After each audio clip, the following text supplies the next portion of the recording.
Passive Finance. I'm your host, Alacias and Duncan. And I'm Duncan Sandlin. And today's show, we're going to talk about exciting new investment opportunities from Donald Trump. We're going to talk about Elon Musk and I guess Black Thursday or whatever they're calling it, his whole mess last week. And then we're going to talk about what is a millionaire. Because that really should be your goal, or should that be your focus going forward? And then if there's time, we'll do some fun stuff. So let's start out with Donald Trump. I know Lacey's been busy, so you haven't seen this yet. So you're in for a treat. Let's see. Well, Lacey, I know you didn't know this, but last week Donald Trump made an exciting announcement, and this was it. You ready? I hope so. Hello, everyone. This is Donald Trump. Hopefully your favorite president of all time, better than Lincoln, better than Washington, with an important announcement to make. I'm doing my first official Donald J. Trump NFT collection right here and right now. They're called Trump Digital Trading Cards. These cards feature some of the really art pertaining to my life. That's the video. So he's selling NFTs pertaining to his life, like you saw. Remember the famous him as an astronaut on the moon? Remember when he did that? Yeah. Love all the alternative facts here. There's one of him in a military uniform, and I'm like, didn't you dodge the draft because you had bone spurs or something? Right.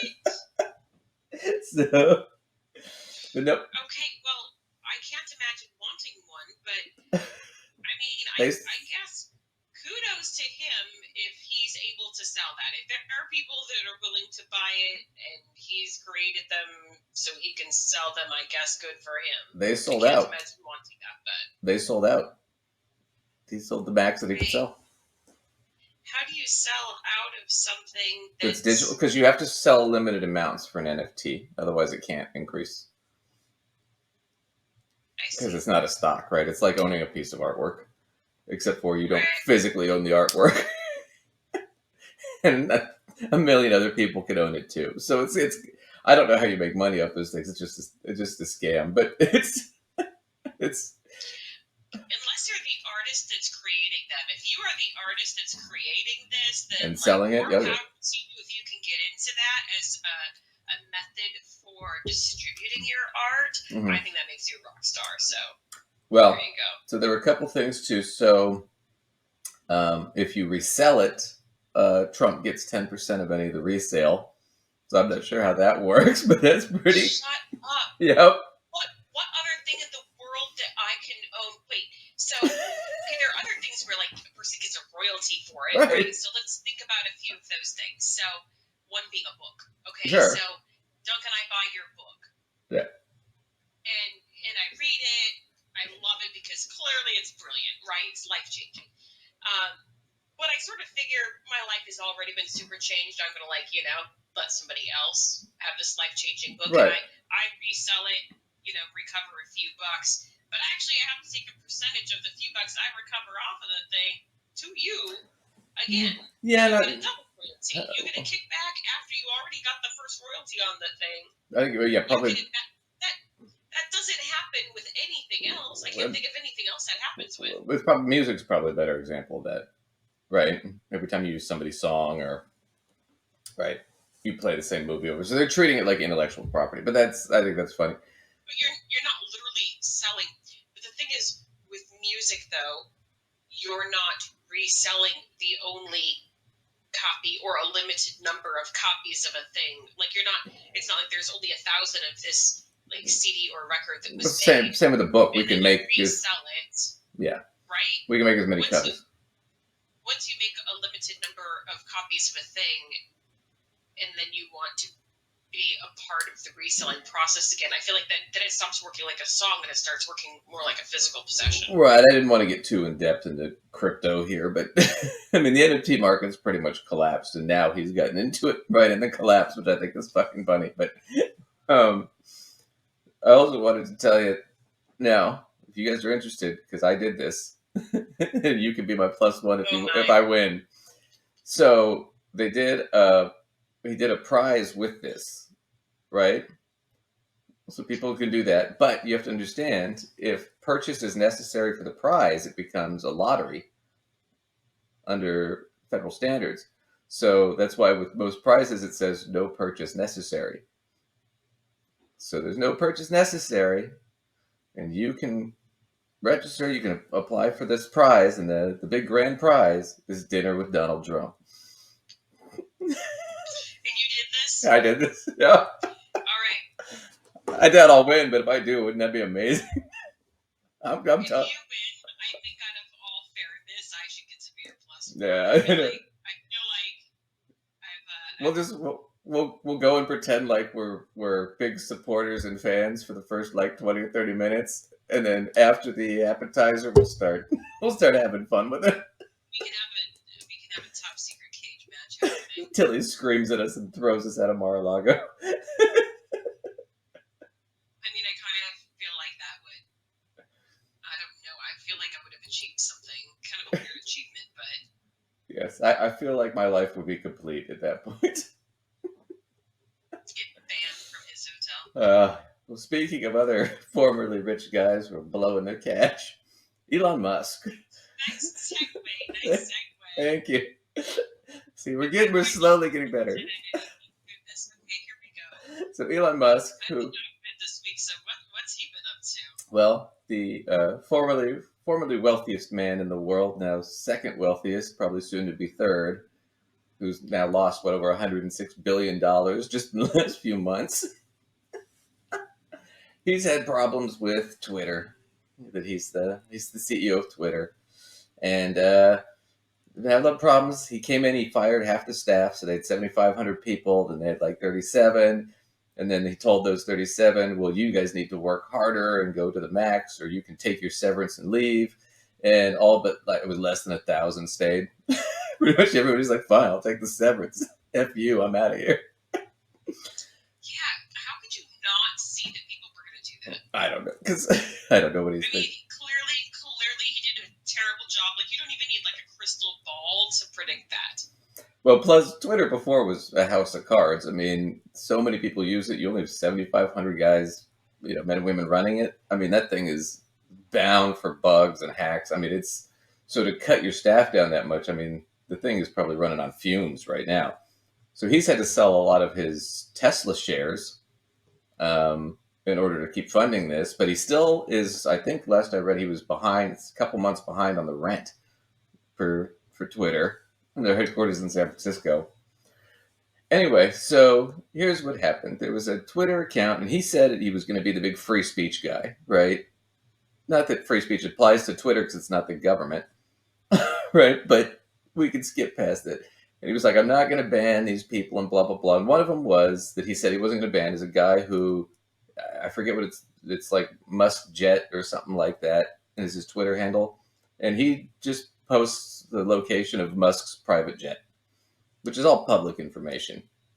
It's not like this is private, because jets have to plan flight plans and all that stuff, right? Otherwise, planes run into each other. Literally announce them. Even like there's a lot of things that are public information that you don't literally announce. Sure, but still, he said that's fine. I'm not gonna ban this guy or suspend him or anything, and then he did, and then a bunch of reporters went on and said, "Well, look, he said he wasn't going to do this. He was the big free speech guy, and now he's gone back on his word." So what did Trump do, or not Trump, but Musk do? He suspended all these reporters. And his excuse was, "Well, I'm suspending you because you posted the link to his former Twitter account, which is doxing me because it tells people where my jet is." And it's like, yeah, but that's public information. But in the banning of all these people in his announcement, he put the work addresses of a lot of these reporters. So he's doxed them at the same time. And then what happened was, because there's nobody at Twitter, hardly, yeah, they're suspended, but a lot of them were able to set up their own chat rooms and still go on Twitter. And so a bunch of these reporters get together on a Twitter chat room and they were talking. And this is like late at night, one night after this happened. And guess who showed up to talk to them? Elon Musk. We have a bit of it right here. The majority report clipped it, and we're gonna watch this. So Musk cold calls into a chat with a bunch of reporters to explain what he's doing. In the last few hours with a handful of journalists being banned. Well, as I'm sure everyone who's been doxxed and would agree, showing real-time information about somebody's location is inappropriate, and I think everyone on this call would not like that to be done to them. And there's not going to be any distinction in the future between journalists, simple journalists, and regular people. Everyone's going to be treated the same. They're not special because you're a journalist. You're a Twitter. You're a citizen. So good Twitter. No special treatment. Pause it for a second. She gets suspended. Okay, so this is the majority report. So this is Matt Bender. He's going to explain a little bit about this real quick. You could hear him typing in the background, and I'm almost positive he was making that first poll while he was typing. Yeah. And that's probably why he wasn't happy with it, because he wasn't, giving it his whole attention to be able to realize that he didn't want to give so many options. But he was totally typing and posting that poll in the background while he was talking in that Twitter space. Okay, so the poll. So this was the other dumb thing he was doing. So while that was going on, he posted a poll. And the poll was, he asked all the people on Twitter, he said, okay, do you think I should unban all these journalists? And he's like, right now, and, a day from now or whatever, right? And almost everybody said, no, you should unban them right now or unsuspend them right now. And then he said, wait, I miswrote that poll, so that poll doesn't count. I'm going to write another poll. And he put another poll out, and I think that one ends. I don't know if it ended now or tomorrow or whatever it is, but that poll, last it was up, it was 70% saying, no, you should unsuspend them all right now, unban them all right now. So that's what they're making fun of. So he's writing this poll while he's trying to justify himself, which you can hear him typing in the background. So this is what I love about it. I'm not a journalist. I've known journalists, and I certainly would not be cold calling a journalist on record, let alone 15 or 20 in the same chat, right? To give this announcement with no preparation, I would have my PR person do it, because they're going to catch you doing something stupid or saying something stupid. On top of that, it's like, okay, if I were doing that, I certainly wouldn't be typing a tweet at the same time. I would be very focused on what I was saying and how I was saying it. So yeah, like, what are you doing, man? What are you doing? he's just This is one of those times multitasking is not where it's at. No, you don't want to do it. So let's see if we can get. I just want to get to the end of this here real quick. Oh yeah, here it is. Oh. Research shows people remember commercials with nostalgia. So to help you remember that, Liberty Mutual customizes your...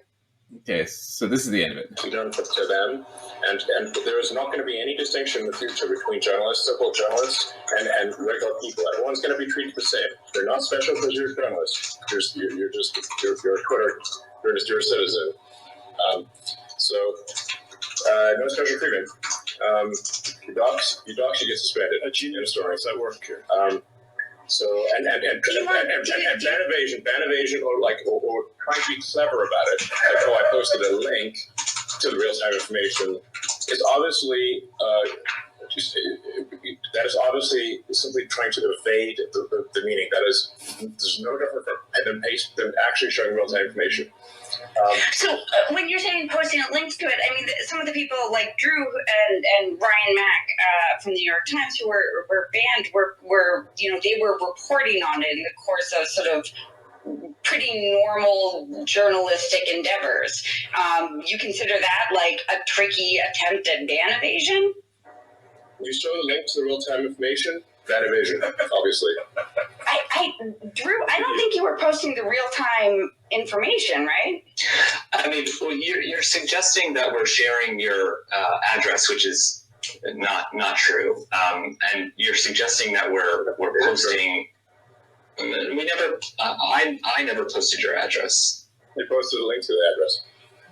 We posted a link in the course of reporting about Elon Jet, we posted links to Elon Jet, which are now not online and now banned on Twitter. And Twitter also, of course, marks even the Instagram and Mastodon accounts of Elon Jet as harmful. Using, we have to acknowledge, using the same exact link blocking technique that you have criticized as part of the Hunter Biden New York Post story in 2020. So what is different here and there? No more acceptable for me. It's no more acceptable for me, for you, than it is for me.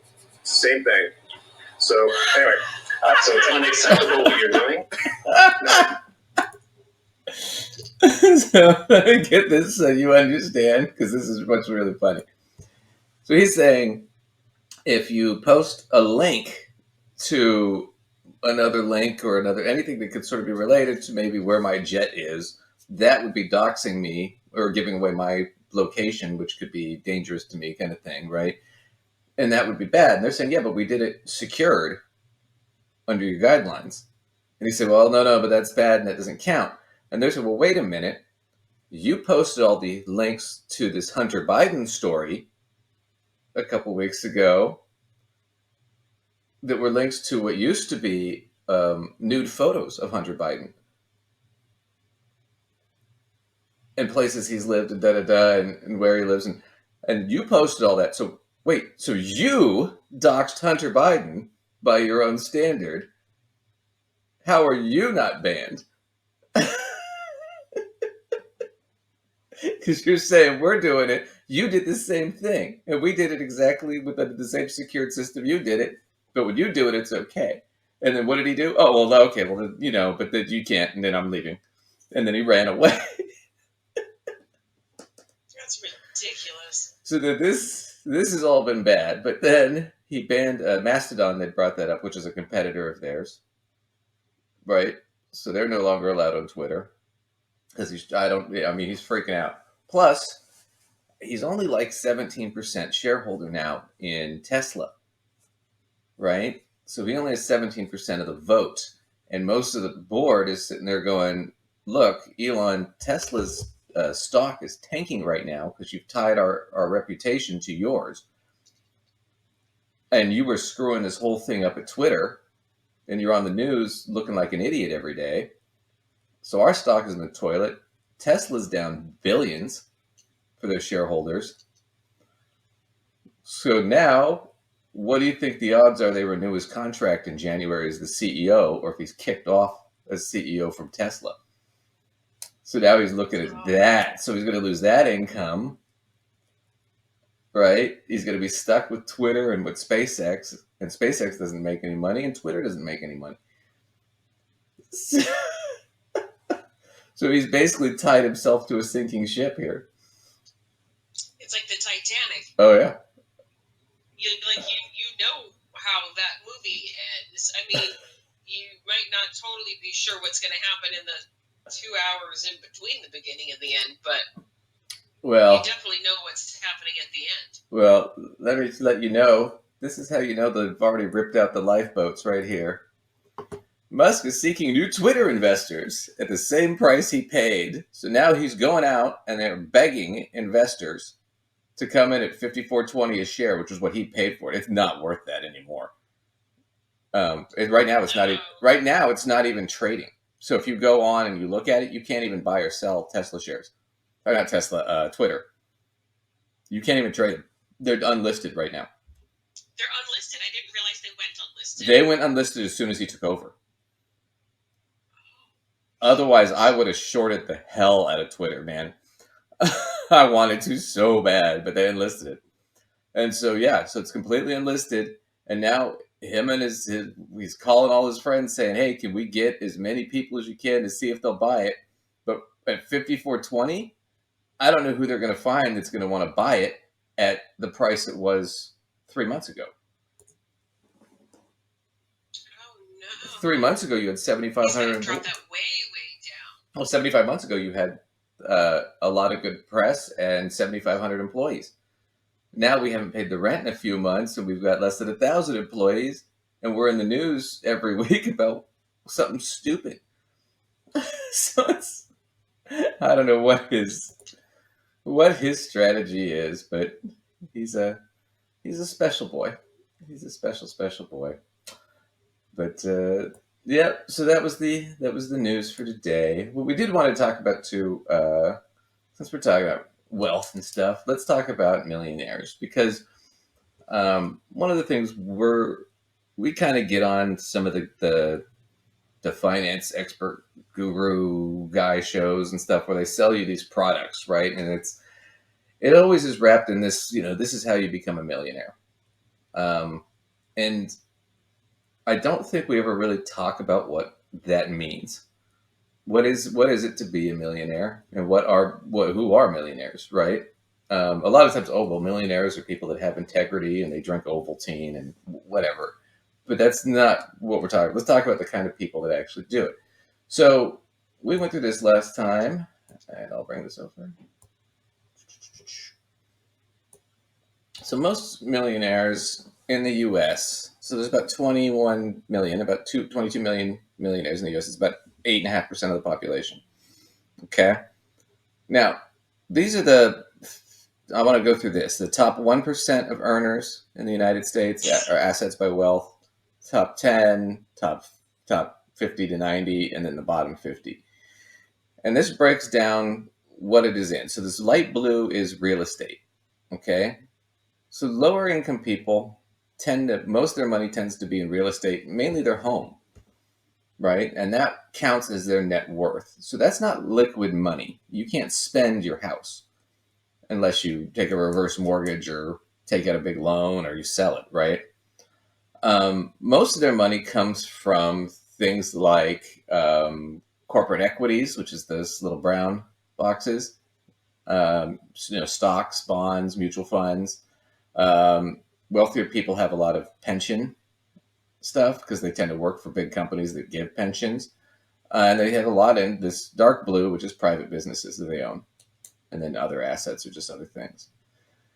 But I want to look at this. So millionaires, when we're talking about a millionaire, you're talking about somebody whose net worth is $1 million. All right. The total of all the things they own, right, minus what they owe.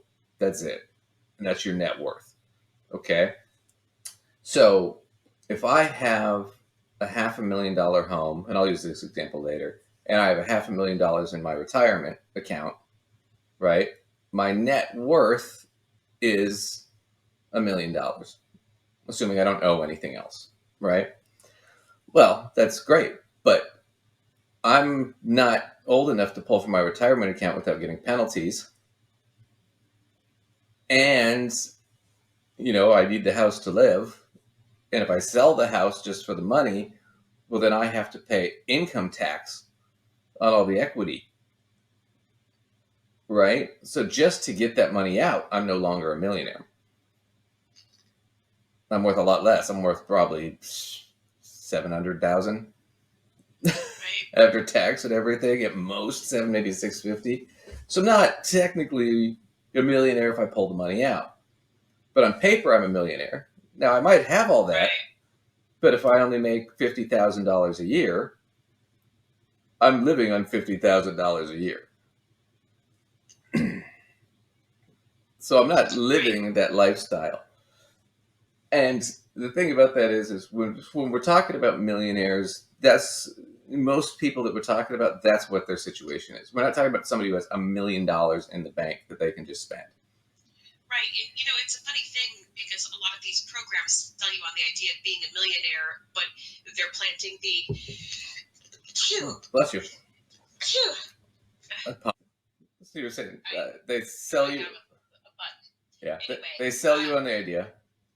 They sell you on the idea of being a millionaire, but what they're also selling you on is the idea of the lifestyle that is attached to the $1 million cash status rather than the millionaire net worth status, including your home status. So I feel like even though sometimes some of them say that people's homes are a part of it, I think they still allow for the misconception to be floated. They don't really ever clarify the misconception. Right. So they give people this idea that they do this program, they're going to be millionaires, and they're just going to be able to take vacations and buy the car and pay for my kids' college just in cash, kind of stuff. When that's not the case.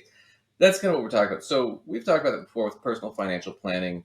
You really should be focused on goals, not total dollar amounts right away. Goals are the big thing. Why? Because what we're really planning for are major life events, material changes in your life. Okay? Stuff like going to college, right? If that's what you want to do. Stuff like getting married.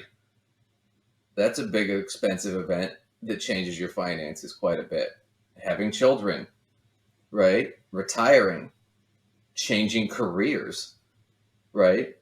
Medical problems where you're going broke, where they're negative events, and how do we prepare for those, right?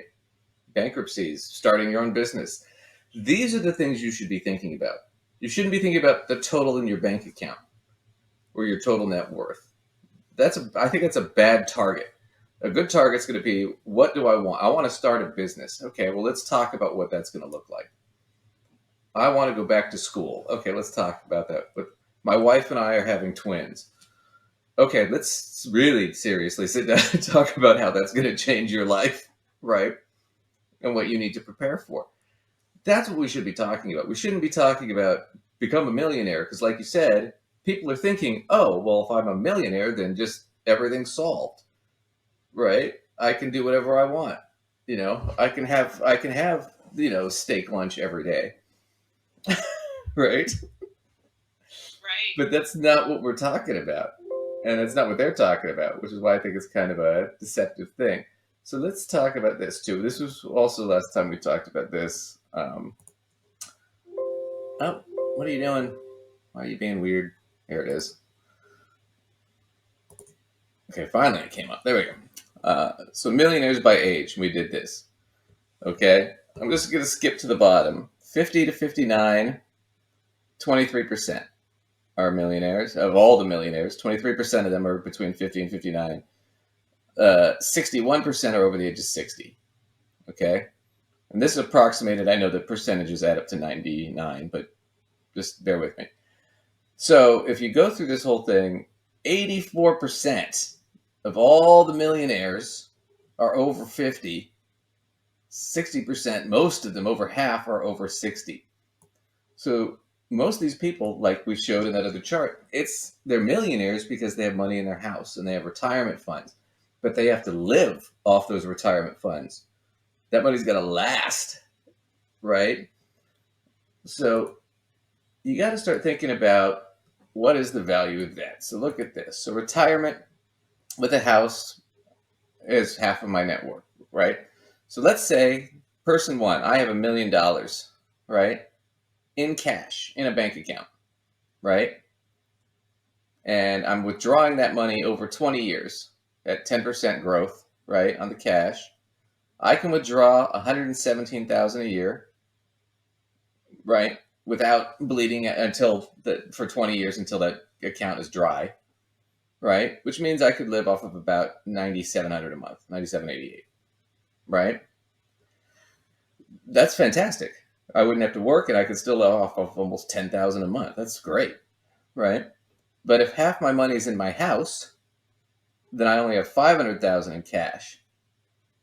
And so from the cash, I can only withdraw $58,700 a year, or $4,900 a month. So half, right? And so when you look at it like that, it's like, okay, but then if I'm like, yeah, I'm a millionaire, but can I live off $4,900 a month? If you're retired and you have Social Security and stuff, maybe you're living off 6 or 7, then you're in good shape, right? If your Social Security covers that. For most people, I would say you're in really good shape. Most people live off of can live off about five a month, no problem. But it's a good position to be in. But once again, stock market tanks, something goes wrong, you don't have a ton of cushion. And if you sell the house and you downgrade, you can there's some tax advantages to that you can do, but you can only do it the one time, I think, and then anything over that you got to pay tax on. And so now you're selling your house for the extra money to supplement your retirement, which is fine if you want to do that. Even if you're fine in that second scenario, it's still not the same as the picture being painted of you know, sipping drinks that have umbrellas in it for half of the year, you know, while you're laying around on a beach somewhere. Like, Right.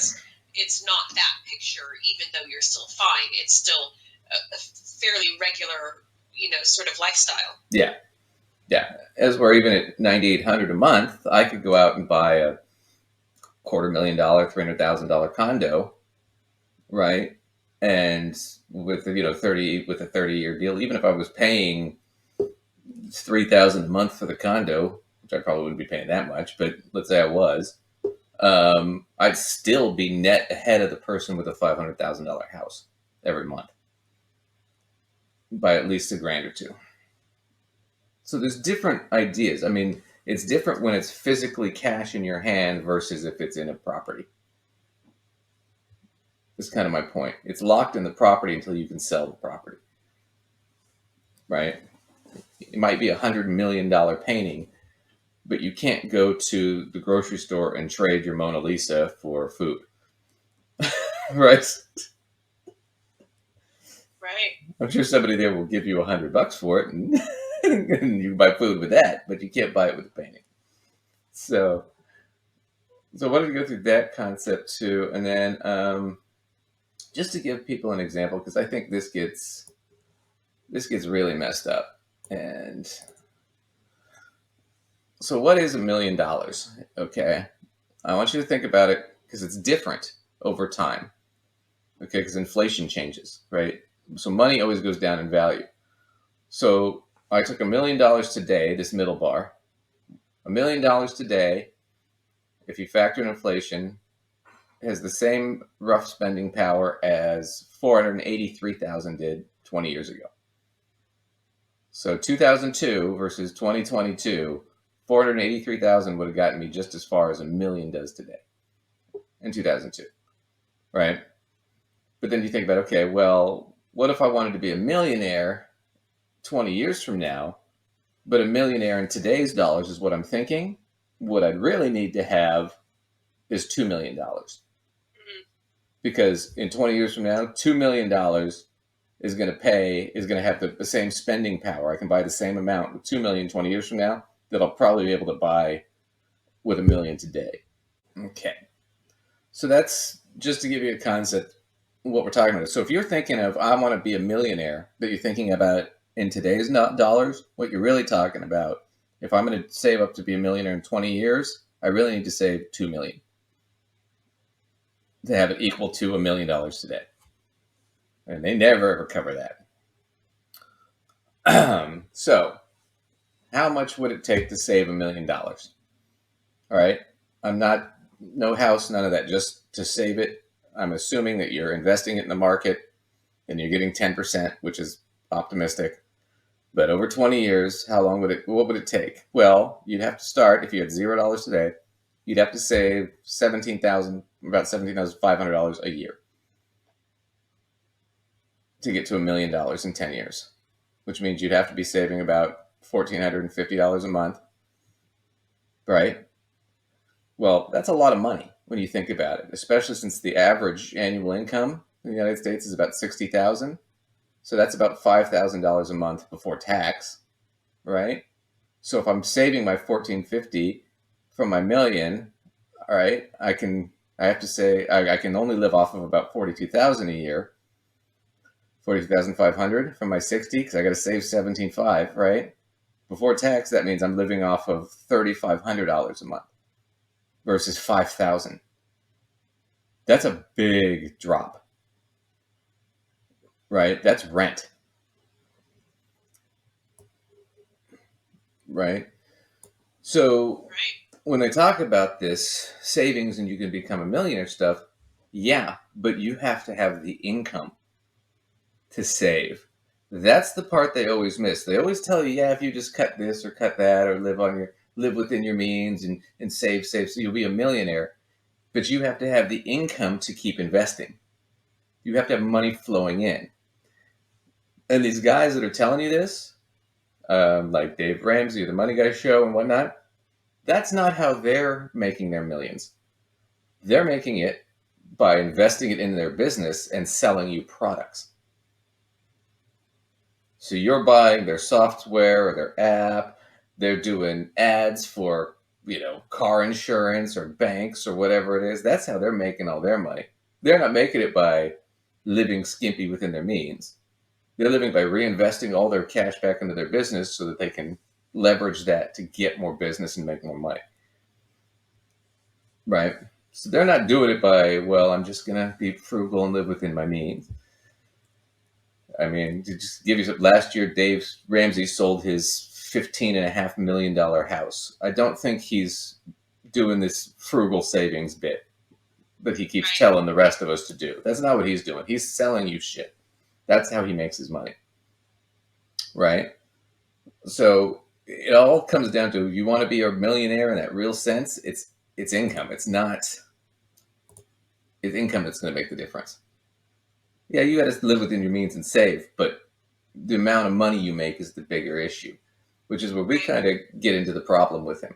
Because let's look at what people make. So I just took this from Wallet Hack, but this is they brought this from the Social Security Administration data. Okay, and so this is just a good article. So let's do the top 1%. Okay, the top 1% in this country of wage earners earn over $250,000. So if you make over $250,000 a year, you are in the top 1% of Americans for wage earners. You'd think it'd be higher, wouldn't you? Yeah, you actually would. But it's not. $250,000. So the middle 50, right? 50, 90%, that those people around there make between $25,000, $30,000 a year at the base, but they can make much higher. But that's where you start. That's pretty cheap, right? So let's look at it from the percentages.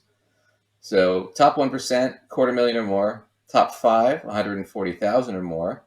Top 10% make over $100,000. The top 20% make over $65,000. Right? The top 30% make $45,000 or more. So if you make $45,000 a year, you're in the top 30% of earners. Right? And it goes down and down and down from there. To the bottom 10 make less than $5,000 a year. So just to give it to you, from earning, the top 1% on the far right, the bottom on the left. But it's scary that you see the 50% mark is 25,000. Yeah. Like that's the 50% mark, which is scary because that's really not much to be living on. Well, right, and like we talk about, and we do this where like average income in America is just under 60,000, which means you're in the top 25 to 30%. Mm-hmm. That's average, which means that most people make less than the average. Right. So you got to think about that.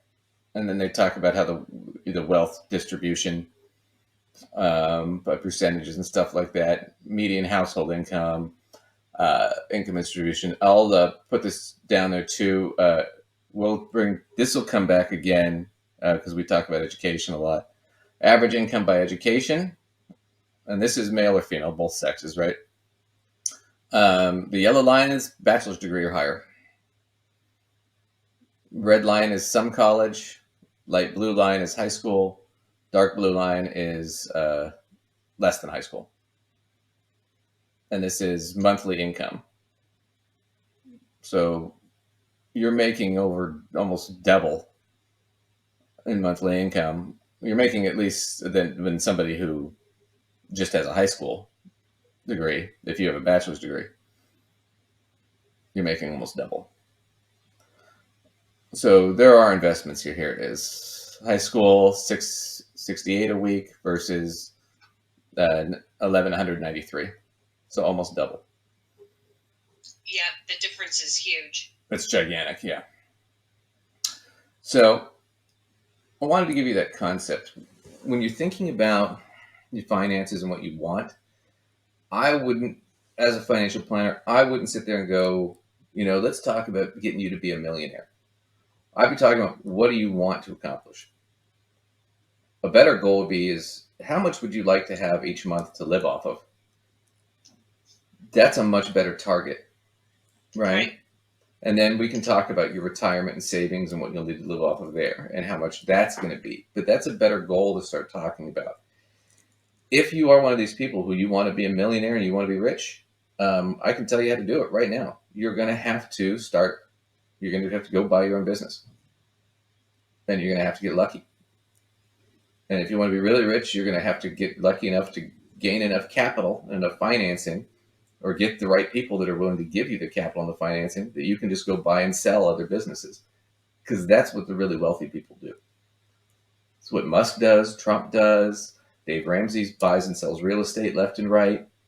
That's what these guys are doing.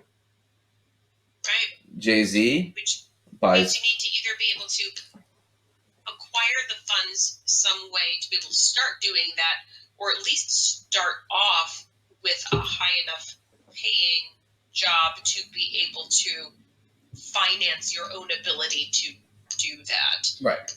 I mean, one of the two. The capital's got to be there to start with. And when you see that 50% number was $25,000 a year, not a lot of people have that capital on their own. Right. You got to borrow it, or you got to find somebody who's willing to give you the money. Mm-hmm. And, people say, well, don't take loans, or debt is bad, and blah, blah, blah. You can't start a business unless you're just making candles out of your apartment or something like that. And even then, I know people that do that and make a good living. But they're never going to be millionaires doing that. Not unless they start loaning money, because they'll need to expand and hire people and get a store. And so at some point, if they wanted to do that, they're going to have a lot of capital. Right. Which means you have to take some risk. You have to take some debt, or you have to get some financiers that are willing to take some risk with you, which is a lot harder to do. You gotta be extra charming to talk somebody out of $50,000 to invest in your business that they might never see again. So let's talk about, when we talk about why we kind of wanted to get to that, we actually look at Dave Ramsey, and we'll look at the Money Guys show. And they're going to talk a little bit about what millionaires are from their perspective. And we can analyze this. On YouTube, Ryan sends me a note. He says, Dave, how much money do I need to make a year to be considered a millionaire? Ryan, a millionaire is not a level of income. There's two measures of money or wealth. One is income. One is called net worth. Millionaire is based on your net worth. Your net worth is what you own minus what you owe equals your net worth. Your assets minus your liabilities. And so if you don't have any debt, your net worth is simply the value of the things you own. And so if you save for retirement in a mutual fund and you build up several $100,000 there, you've got a paid for home that's worth several $100,000, you add those together, and it's equal to more than $1 million with no debt, then you would be a millionaire. So how do you get $1 million? That's what it amounts to. That's what a millionaire is. Well, one way is to invest. If you invest from age 25 to age 65 at only $100 a month, if you were to average about what the stock market's average, about 12%, you'd have $1,176,000 at retirement. He is so slow. Most people work making money from 25 to 65, and most people make enough during those years to save $100 a month if they didn't spend everything they make. So that would make you then a millionaire if you have $1 million in your mutual funds in your retirement account, not to mention the other items that you've done along the way. So it really doesn't take a lot of income to become a millionaire if you start early and if you're steady. That's what it amounts to. Now, you can actually have a negative net worth, and a lot of people do. Let's talk about that for a second. So he's right. That's what a millionaire is by definition. Net worth, right? What he didn't talk about was, well, your net worth doesn't mean you can spend it. Because if it's in the house, you can't spend it until you get rid of the house. or if you take a reverse mortgage on the house or a loan on the house or something like that, right? You can't spend it, right? In all fairness, the person who wrote in with the question wasn't really getting into any of that either. They weren't getting into lifestyle questions. Sure, but this is something you should be talking about to somebody like that, right? Because if they're asking, well, how much money do I need to make to be a millionaire? Well, millionaire's a matter of how much you have, right? Already. Whether right. It might be a matter of asking the wrong question, because is millionaire really what this person is getting at? You know? But the question then becomes, if he says, well, it doesn't really take a lot of money to be a millionaire. Yeah, if it's saving over 40 years. Because he started with 21 to 65. That's 44 years. Yeah, you don't really need to save all that much if all you're doing is saving. But you have to live on that. You have to be able to afford to live on what you're not saving. Right? And that's the other question is, well, but are we asking, well, gee, I want to be a millionaire in the net worth millionaire status. That's my goal, right? Which is why they never get to goals. If that's your goal and you want to do it in 45 years, then yeah, we can just go, yeah, you need to save X amount a month and invest, right? Over your 45 years. But nobody's sitting there at 21 thinking, well, yeah, I want to be a millionaire when I'm 65. They're thinking, I want to be a millionaire by the time I'm 35 or 30, right? I want to be a 25-year-old rock star with a body of an athlete and a supermodel for a wife. That's what they're thinking, right? So if we're saying, well, gee, buddy, if you want to make $1 million and you want to do it in 10 years and you want to save that amount of money, yeah, you're talking about you got to be saving. I can do the calculation later, but it's probably around 30,000 or 40,000 a year if you want to do it that quick. Which means you got to be making close to 100,000 and living off of less than 50. If that's what your real goal is, you could do it. If that's what you really wanted. But how many people? Right. But how many people are making over 100,000? Less than. It was a very low percentage. Less than 20%. Yeah. So income is the thing that makes the difference. So for him to say, well, income doesn't make a difference. Yeah, if you're doing it over 40 years. That's what he's not telling you.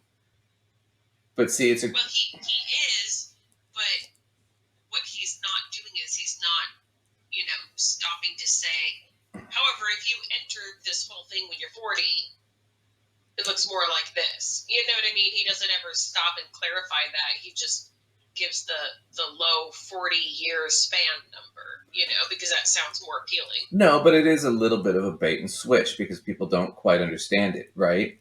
If you don't clarify it. So if I sit there and go, hey, Lacey, I can make you a millionaire if you just listen to what I have to say, and then you do it, and then you're like, Duncan, it's been 20 years I've been doing this. I'm not a millionaire yet. I'm like, yeah, but you're getting there, and da-da-da-da-da. And it's like, okay, I'm a millionaire, right?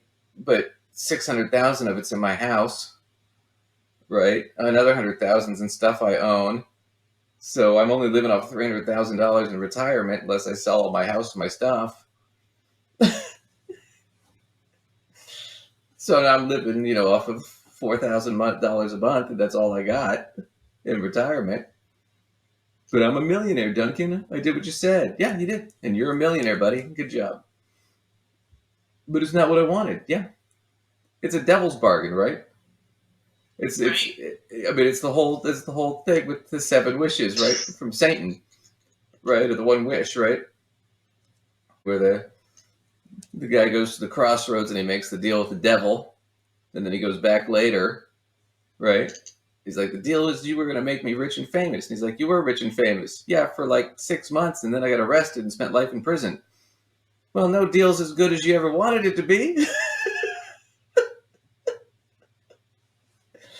I said I'd make you rich and famous. I didn't say what else would happen. Right? Right. I said I'd help you become a millionaire. You're a millionaire. I didn't tell you it would suck when you got there. That's the thing. It's what he's not telling you. It's deceit by omission, right? I'm not telling you that what I'm actually promising you isn't that great. But you don't know that. You think it is. And that's what he makes his money on. Right. Is he's got you conned thinking that he's going to help you out and really change your life when he's not doing anything to change your life. He's telling you to live off less. He's telling you to give up a lot of your life for the sake of what? Having some extra cash when you're older that you can't really spend.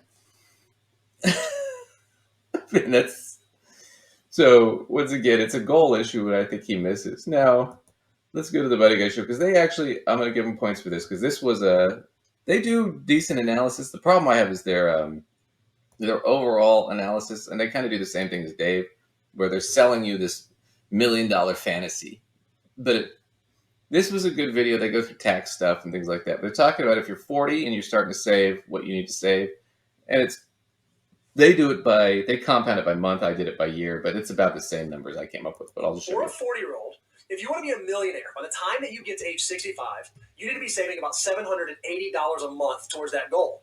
If you are a 45-year-old, it would take $1,351 saved per month to get to millionaire status. Now, I want to flip the paradigm a little bit. Let's assume that you are a financial mutant out there. Let's assume that you're someone who has been saving.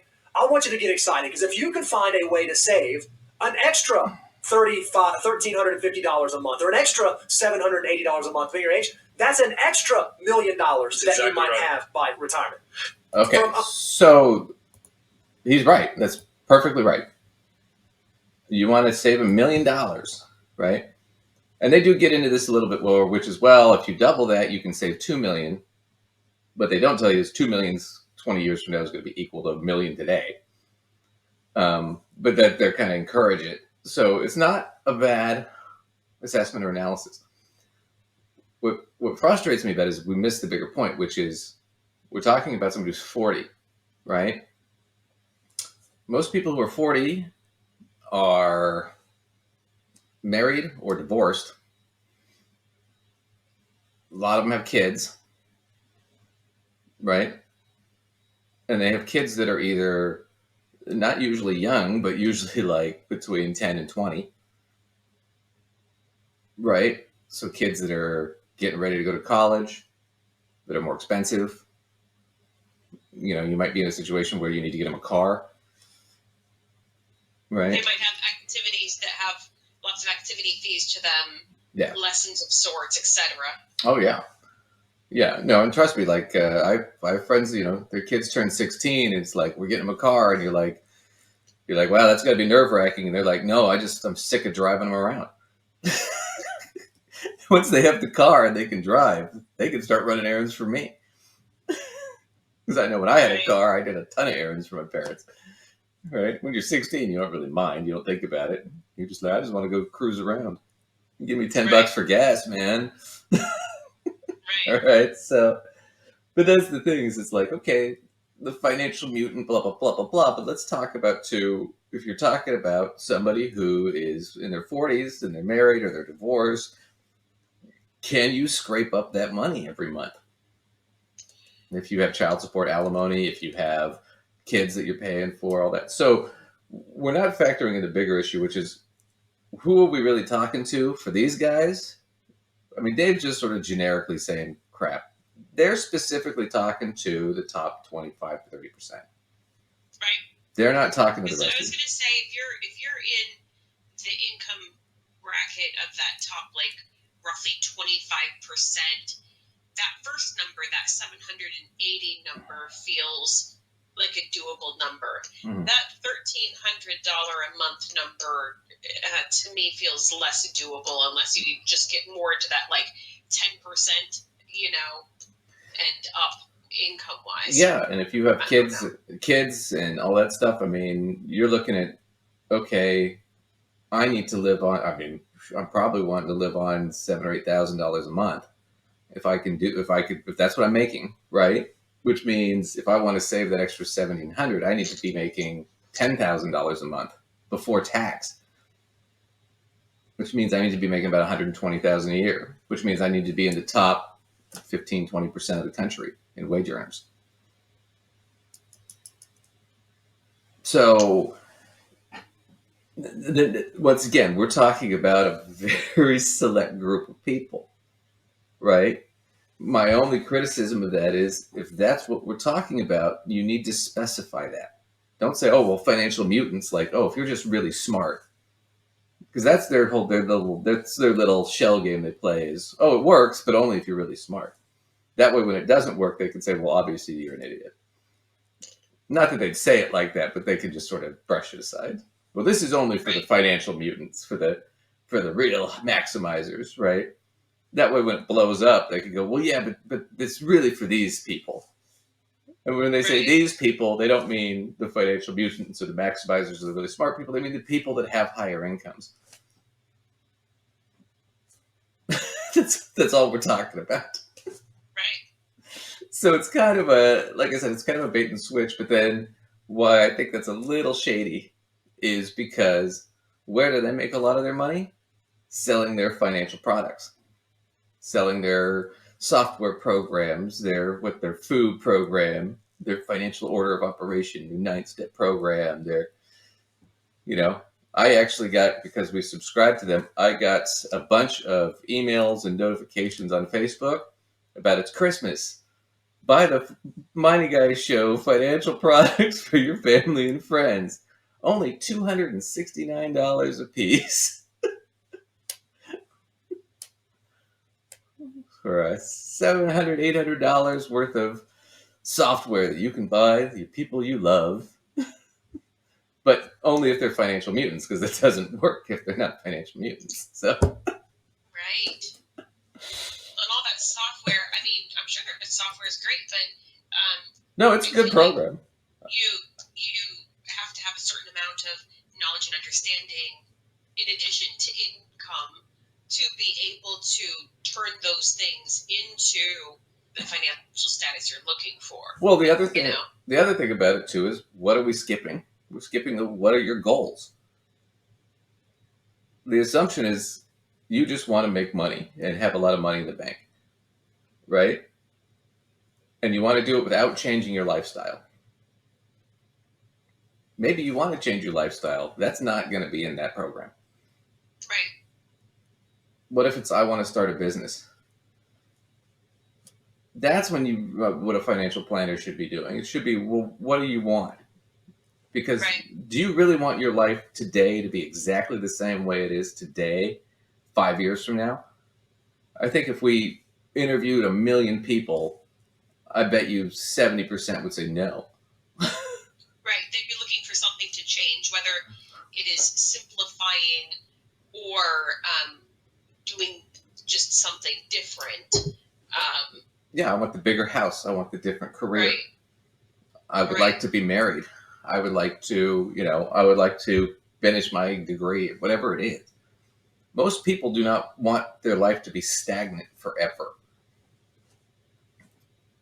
But we never talk about that on these shows. We never ever discuss it. The assumption is your life will be stagnant forever, so you need to learn to live on less and save more so you can have enough when you retire. But even then, your life's going to be incredibly stagnant when you retire, so nothing changed.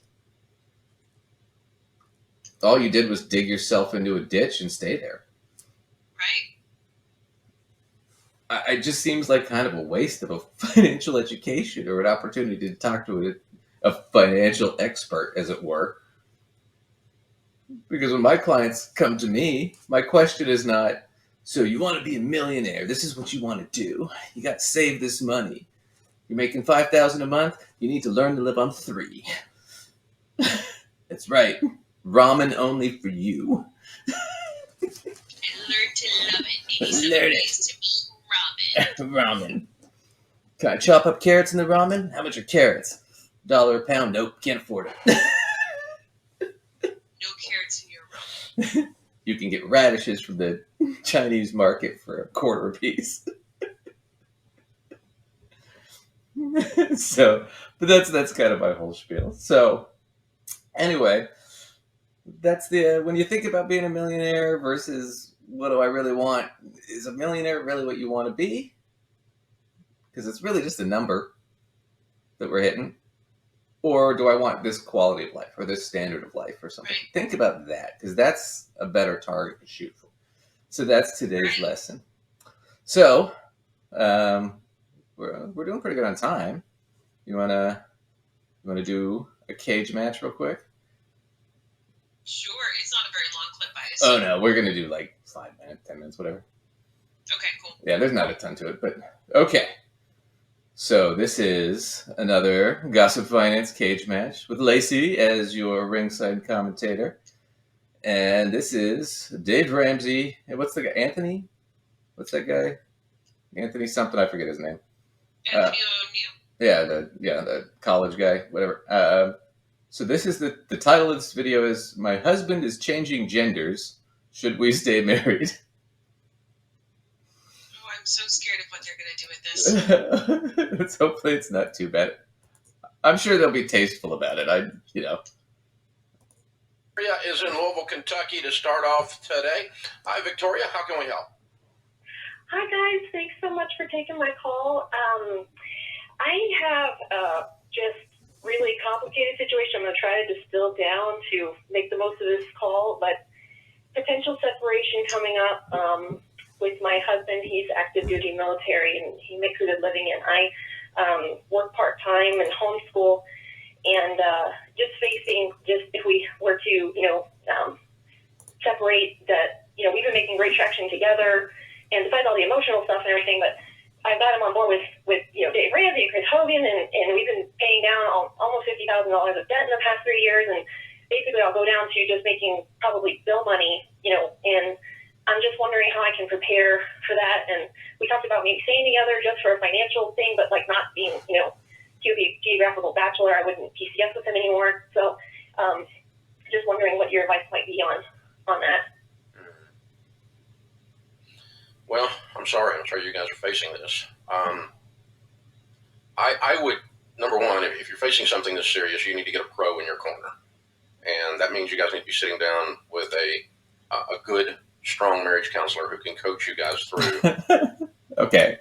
All right. There we go. So she hadn't gotten to the gender thing yet. Right. Okay. Mm-hmm. Possible separation looks like she's pretty much already out the door, just with the sound of it. For me, if you disagree, step in here. But it sounds like she's already pretty much out the door.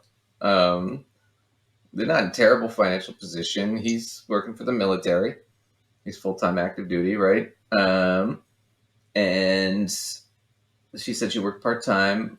My first thing, like if she came to me and it was walking in my office, marriage counselor. I think this is bad advice for 2 reasons. Well, let's just pause right there, though. Based on the faith-oriented views they have, they are pretty much always going to go the route of try everything possible to keep this marriage, if that is a viable solution. They pretty much always are going to throw something like that in there. However, they certainly haven't been so hardcore that I've really heard them saying, no, you must stay married, but they definitely put that out there first. Yeah. Okay. This is why I disagree with that. I used to do paralegal work long ago. You remember when I was young and pretty, before I got old and all ugly. And I worked for criminal lawyers and divorce lawyers. So I've dealt with a lot of this kind of stuff, with lawyers and paralegal. Paralegal, you basically get all the phone calls because the lawyer doesn't want to deal with it. So, right. So you listen to all the complaints. And they bill you for that too, by the way. So if you call the paralegal and yell at them for an hour, that's $500. Just so you know. And it's $500 that the paralegal is not the one making. Oh no, I'm getting my $10 an hour. That was all I was getting for that shit. Right. But anyway. $10 to be abused on the phone by angry people with legal issues. Yeah, but typically the lawyer will give you a big bonus. couple times a year just because they don't want you to leave. Because then they have to deal with it or hire somebody else.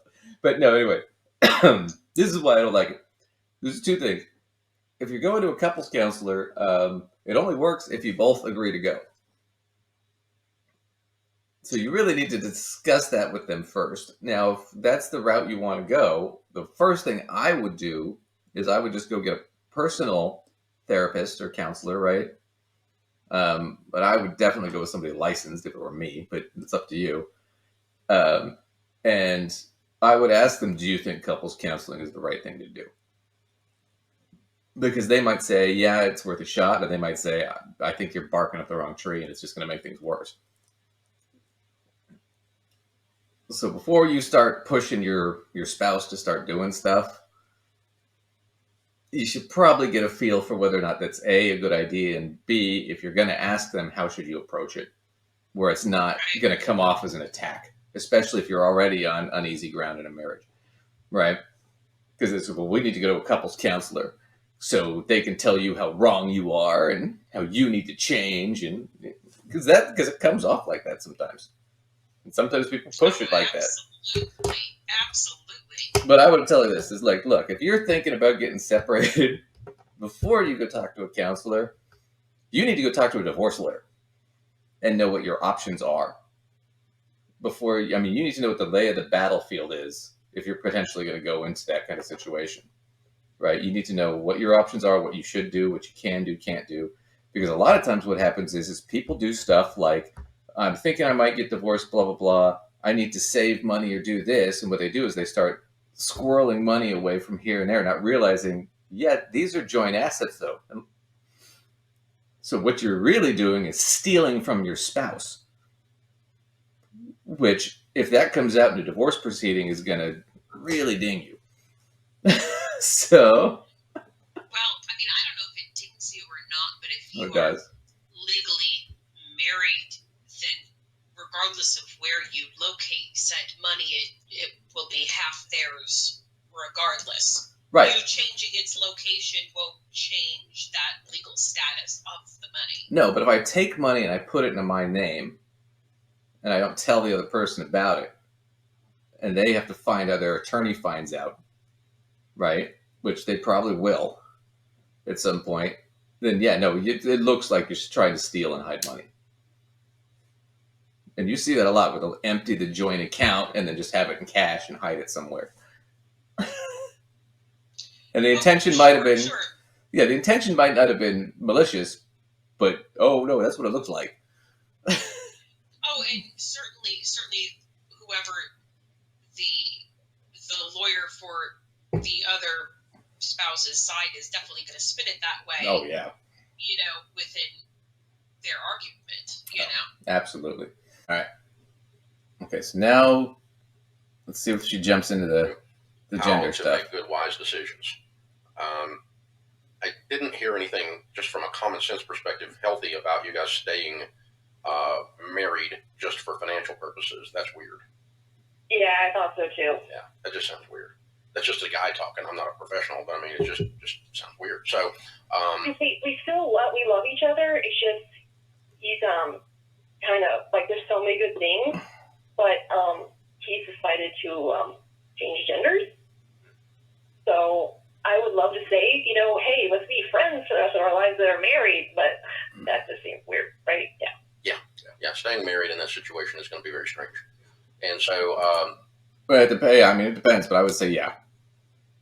I mean, that'd be a big jump, right? Right. I mean, if you're not going to be together romantically, at some point you're going to want to be able to move on with your life, and what does that look like? Mm-hmm. And certainly no judgment on my part how people decide to arrange their families and relationships, but it definitely is more difficult if you've still got this person attached to you in this way, to be able to simply go on with your life, which is going to probably be something you want at some point.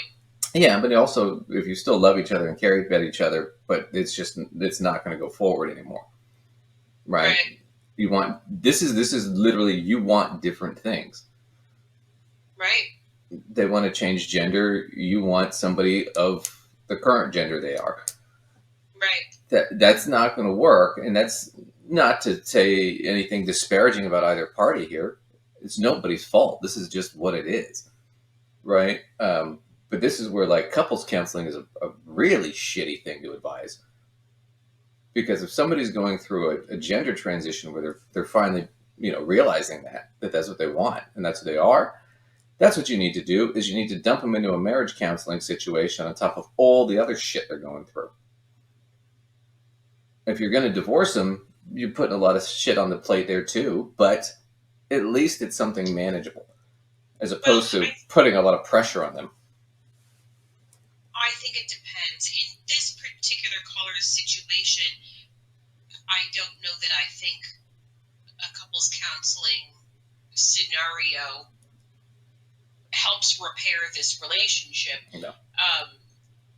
She was super kind, but I didn't get the feeling from her that she would be able to go forward in a romantic partnership with this individual once the transition took place. No, and we're not psychologists, so I'm not.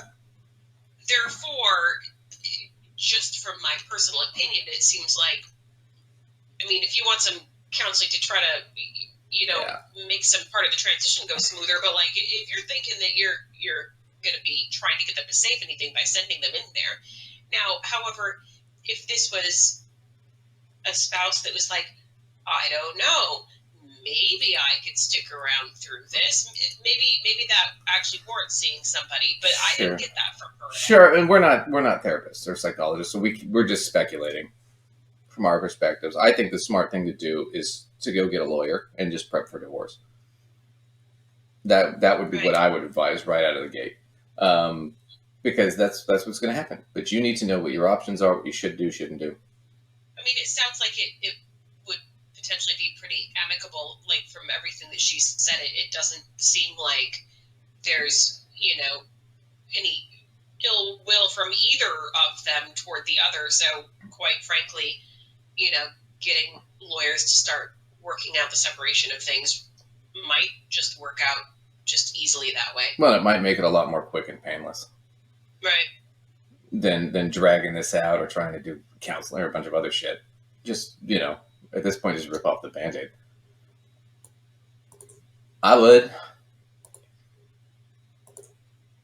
I think someone coaching you, a good counselor, can coach you through how to set some, processes and boundaries in place to, to create a timeline. And then, even though this sounds... lawyer can do all this. Yeah, you said all the emotions are there, but it also sounds like you got... However... What I want to offer, though, is creating boundaries with regards to timelines and whatnot isn't necessarily a bad thing. No. I don't know that has to come from a counselor or whatever. I don't care what professional it comes from, but I do consider that to be decent advice because, some people want to move rather quickly and other people really drag their feet, and, some boundaries around what needs to get done so that people aren't, stuck in something forever, waiting for one person. Right, which is why I think it's better to jump with a lawyer first, because now you have legal things that'll actually secure, as opposed to people being willy-nilly and changing their minds. Right? Mm-hmm. Once you have agreements down on paper that are signed by a judge or their legal contracts, then it's hard for people to start, changing their minds or being willy-nilly or all of a sudden being like, no, I'm screw them. I just want to hurt them. Right? Because that happens in breakups. It always does. And the bottom line is, it's better to have it in, documented form than it is to, well, my therapist said. That doesn't mean anything. So what if your therapist recommended it? I don't have to listen to my therapist. I do have to complete a contract or I can get dinged in court or sued. So it's better to have actual agreements than these half-assed sort of deals. That would be my argument. Because that could just drag it out and make it more painful. Especially since we're talking about children here too. That's just really shitty. Just talking about this all still, in terms of you've got a good dialogue going. It sounds like, so that's good. Yeah. But even in that good situation, as good a situation as it can be in a bad situation, you still, once you decide to divorce, the transaction changes to a business transaction, right? And it doesn't mean you have to be mean to someone because it's a business transaction, but you have to be thorough and you have to think through the math. Like, for instance, he has an income and you don't. How much debt is left? Whose name is on the debt? Is there a house involved? All these kinds of things start to be a business transaction that have to be done on the very, very Which is why you need contracts. clear boundaries. We see this a lot. We really do.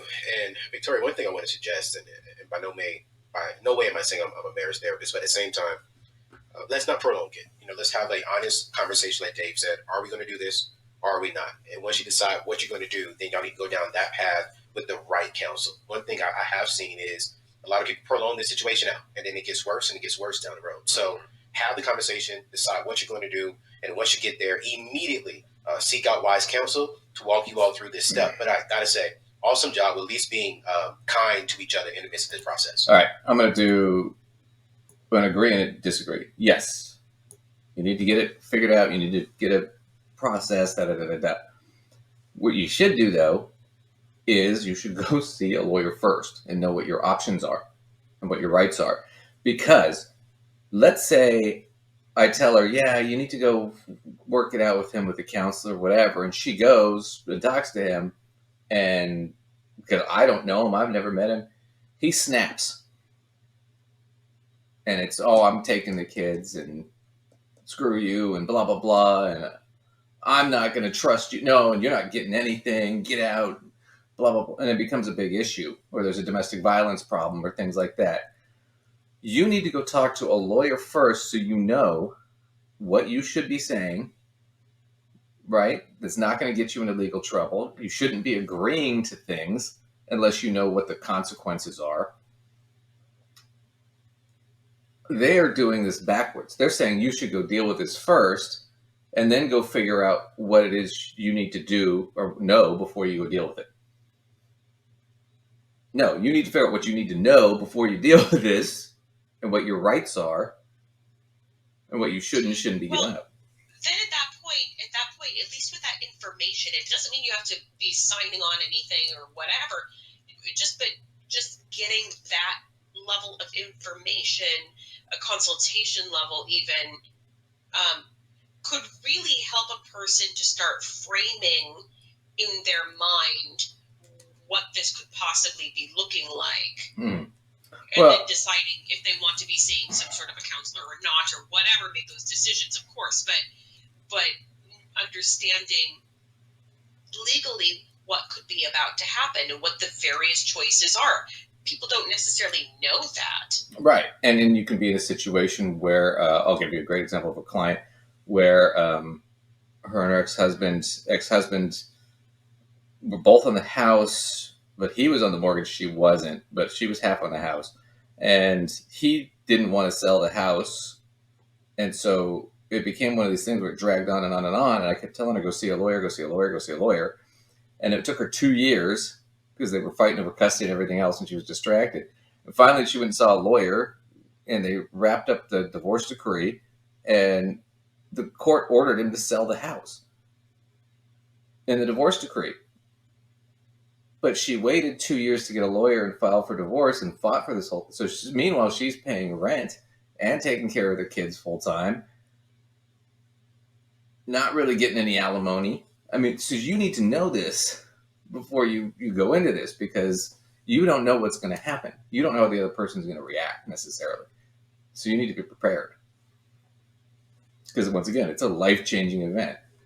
But yeah, I mean, yeah, you want it. Yeah, it'd be nice if it's amicable and nice every time, but it's not. And it's the old lawyer's joke about, the joke about why is divorce so expensive? Because law school is? Nope, because it's worth it. You're in a bad marriage, and it's worth it to get out of it. Yeah. So, in other words, if your name is on a debt and he is obligated to pay it in the divorce decree and does not, they do not come after him. The divorce divorce decree does not remove you from liability. You're still liable for that debt. That's what I mean by a business transaction. Oh, that's not true. That's not true at all. So in a divorce decree, it's a court order. Okay, you agree on it. A judge signs it. It's a court order. Okay. Let's do this real quick. So you and I were married. We got divorced, right? The debt is under your name, but I agreed to pick up that debt in the divorce decree, right? I don't pay it. They call you and say, well, hey, you haven't paid your debt, right? You know what you do? You tell them, well, no, I'm not supposed to. My ex-husband is. It's Duncan who's supposed to pay it. And that's in a divorce decree. You know what they're going to ask you for? Can we see a copy? You fax them, email them a copy of the divorce decree stating that with the judge's signature, and you know what they can do? They've got a court order now to come after me. Once the court does that, I agreed to take that debt from you in a contract, in a divorce decree. It's a contract. It's not your debt anymore. So this idea that no, well, you got to be careful because if it's still under your name, yeah, they might call you first, but you just get your name removed because I'm the one who agreed to pay it. You have a divorce decree. You have it in writing with my signature and a judge. So I don't know what he's talking about. This is nonsense. Let's see what else he's got. You've got to sit down and think about those kinds of things so that these debts, anything's got your name on it, gets cleared. The second thing you've got to do is you get performance materials because you're going to develop a career track. Part-time and stay-at-home mom is not in your future anymore. You're now a single mom. Unless she gets alimony. Divorce. So what are you going to do with your life? And what's your career look like? What's your job look like? And you got to get on that really fast because you're going to need an income. Yes, you're going to get child support. Well, she might not want to get a career because she might forgo alimony if she starts making too much money. Yes, you may get some alimony. Yes, he may pick up a lot of the bills, but you've still got to create a full-time income in this situation to exist. And Dave, correct me if I'm wrong, but now that child becomes her number one priority, is no longer him. Sure. Yeah.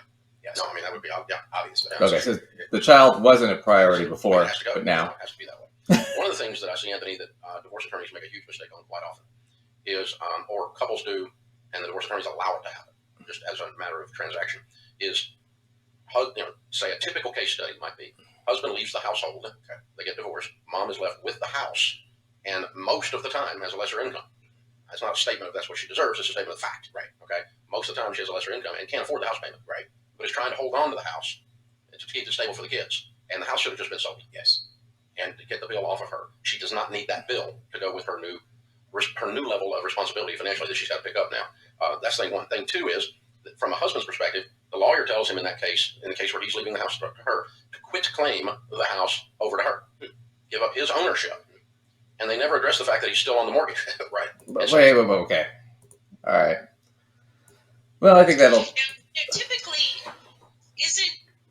now, I'll start this off with, I am not a lawyer, nor have I gone through a divorce. But I thought, generally speaking, typically via people in my life that have been divorced, that a part of the divorce decree typically also involves the mortgage going into whoever's name actually gets the house. If they can get it, if they can refinance and get a mortgage, yeah. Otherwise, you're getting rid of the house, right? What they're talking about, this is pre-divorce decree. They're talking about, which is nonsense. A lawyer is not going to make a decision about the house pre-divorce decree. It doesn't make any sense. All right, and this is so this idea that I ditch my wife and I can move in with my mistress and she's staying in the house, but she can't afford it anymore, right? Well, I'm probably still on the mortgage. The mortgage probably, half and half, or at least it's all under my name. So it's not like I'm not still attached to the house, right? Financially. Why would we sell the house at that point? Right? She's going to petition for divorce. If I were her lawyer, that's what I would say. He can't afford it. He's not paying. Petition for divorce. Right? We can get temporary alimony and child support, which is actually higher than it usually is after the divorce, where she now has the money to pay for that. And that would be covered in it. Why would I sit there and say, okay, no, we should just sell the house? Why?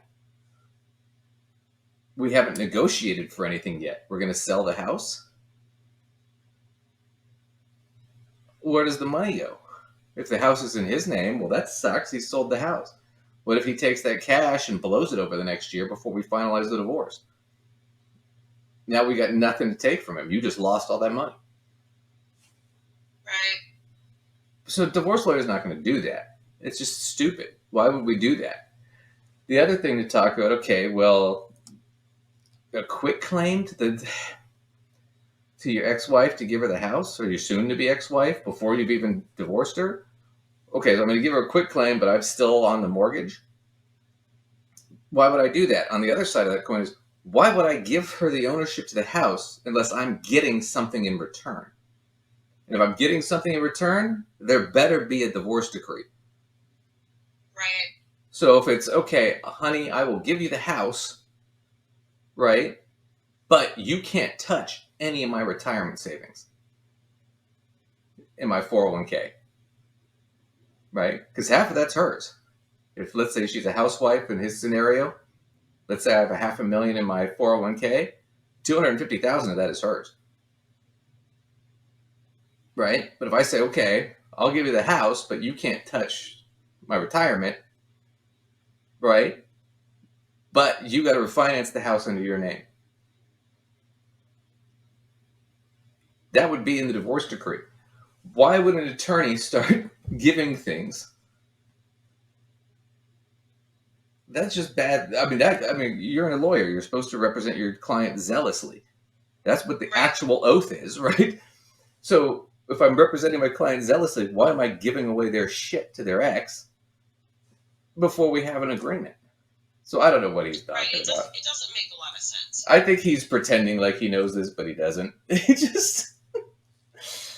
Well, they're not necessarily on team advocate for divorce anyway. Nobody really advocates for divorce, but it is, if it's going to happen, it's going to happen. We got to do it. We just got to do it. But the bottom line is, I'm going to give us this one on the cage match. Not a great win. I mean, we agree with some of them. It'd be nice to have a good timeline and be amicable, but the bottom line is, you really need to get a lawyer.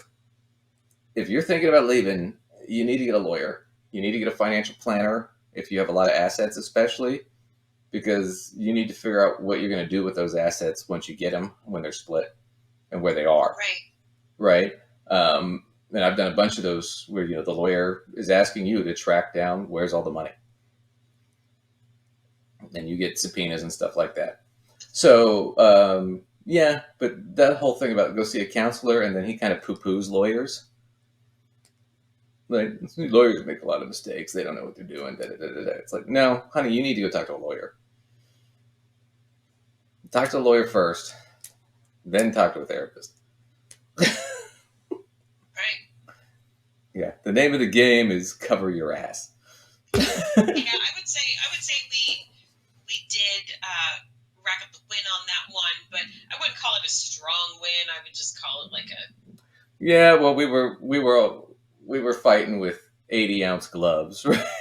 We were fighting in those big sumo outfits, so it wasn't much of a fight there. Kind of a drag, but oh well. Can't all be good ones. But no, well, good stuff. Well, good show today, Lace. That was fun, and that was fun. Yeah, let's. Where can people catch you, by the way? All right, so if you are looking for information on courses or blog posts, you can find them at mysensewithsense.com. If you are interested in further information about courses, or you want to make suggestions to us for a future show topic, want to send us clips that you think would be interesting to see us review, or suggest a cage match you would like to see, you can write into us at Duncan. Where will they do that? You can write into us at gossipfinance80@outlook.com. It's below. And please like and subscribe, and we will catch you guys later. Merry Christmas, everybody, for our Christmas episode. Yes. And happy holidays, Kwanzaa, Passover, all that stuff. All right. Thanks, everybody. Talk to you later. All right, cool.